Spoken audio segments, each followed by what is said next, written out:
Hello everyone, I hope you're all doing well. In today's video I'm going to be sharing a quick little ink and wash painting. It's not really a tutorial, but I will be letting you know what colours and mixes I'm using.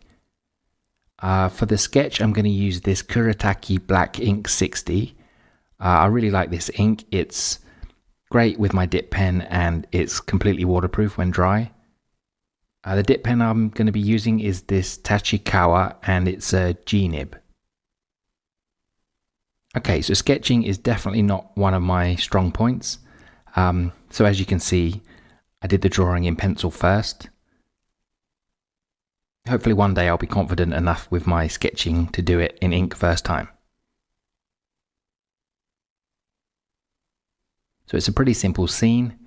I've sketched a path with fence either side, and there's some wintry trees on both sides of the path.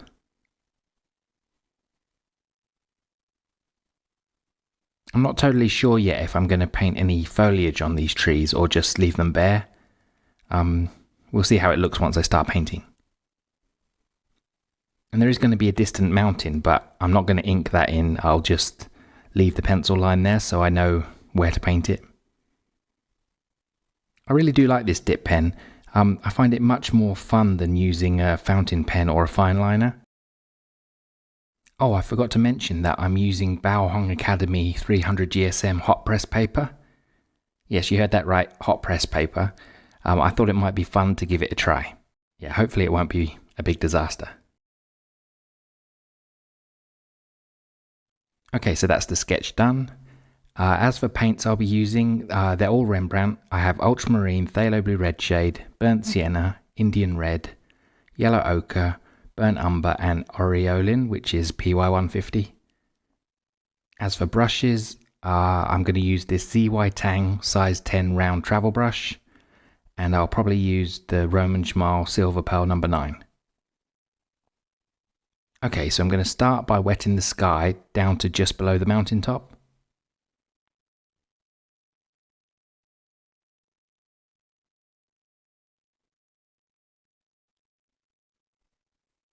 Then I'm going to paint in some yellow ochre into the lower part of the sky.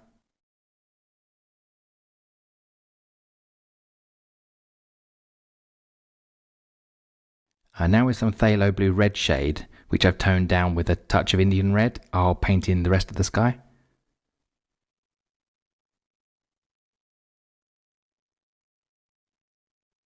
I was originally going to leave some clouds, but they're probably going to be covered up by tree foliage, so I changed my mind.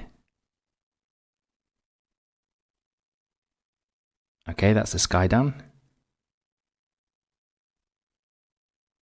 And now with some ultramarine toned down a little bit with some burnt sienna, I'll paint in the distant mountain.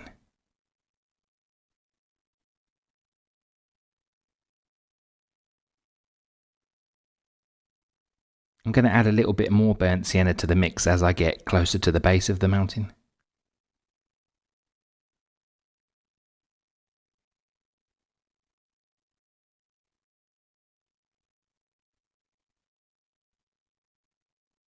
And now with a weak mix of yellow ochre and Phthalo Blue Red shade, I'll paint in the distant grassland. I'm going to add a little yellow ochre to it so it doesn't look quite so flat.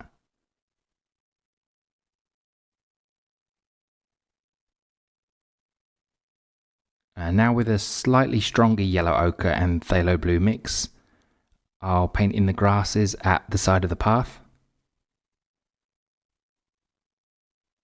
Then I'll add some yellow ochre as I get closer to the foreground.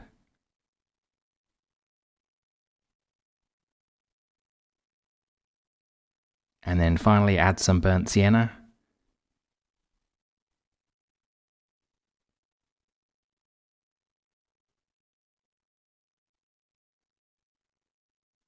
And then for the path itself, I'll just use a weak mix of yellow ochre.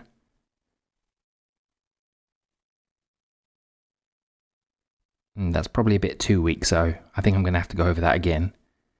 Now on the right hand side of the path, I'll just repeat what I did on the left.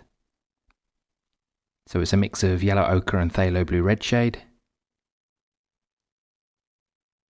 And then add some more yellow ochre.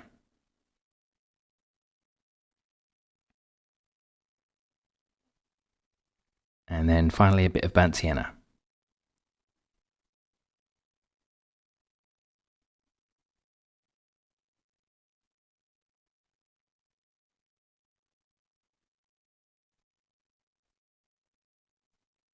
Oh, and before I let it dry, I'm going to paint the path with a slightly stronger mix of yellow ochre. So it's going to be a bit darker in the foreground and then getting lighter in the distance.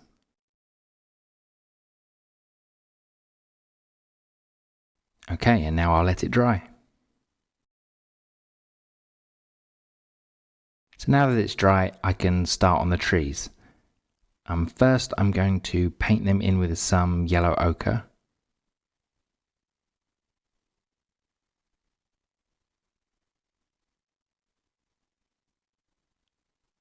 Then, as the light is coming from the left, I'm going to add some burnt umber to the right hand side of the tree trunks.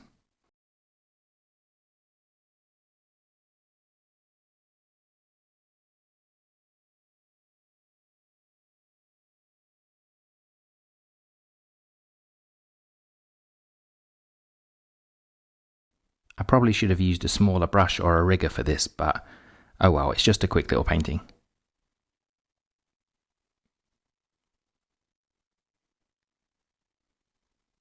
So I'll keep painting in the trees, same on the right hand side of the path.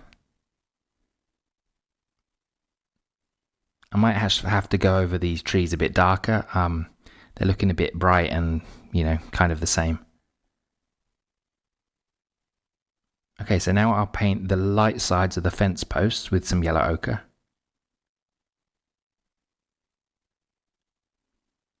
And then the darker sides with a mix of burnt umber and ultramarine. I'm going to use the same mix to darken the shadow sides of the trees a little bit.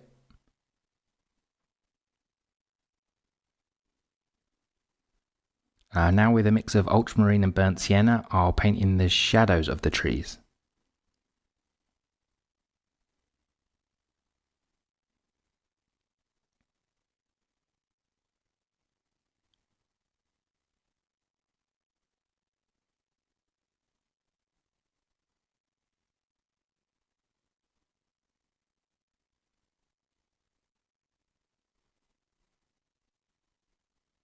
Oh, and the fence post shadows too.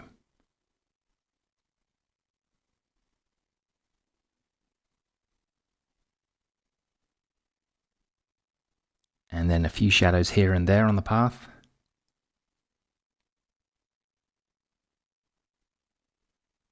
And then a little Indian red to add some grasses and some texture.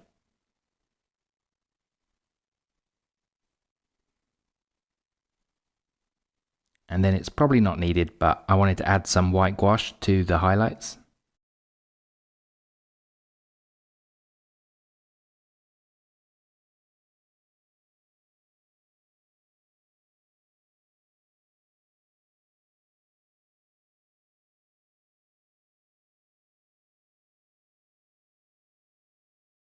Okay, so that's pretty much done, I think.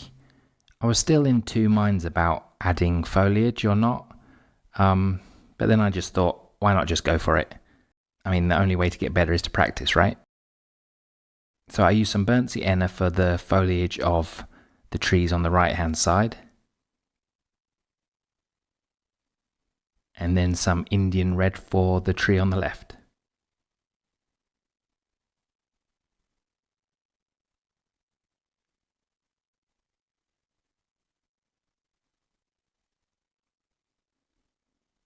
Okay, so I was slightly regretting adding the foliage, but yeah, maybe I'll like it a bit more once it's dry.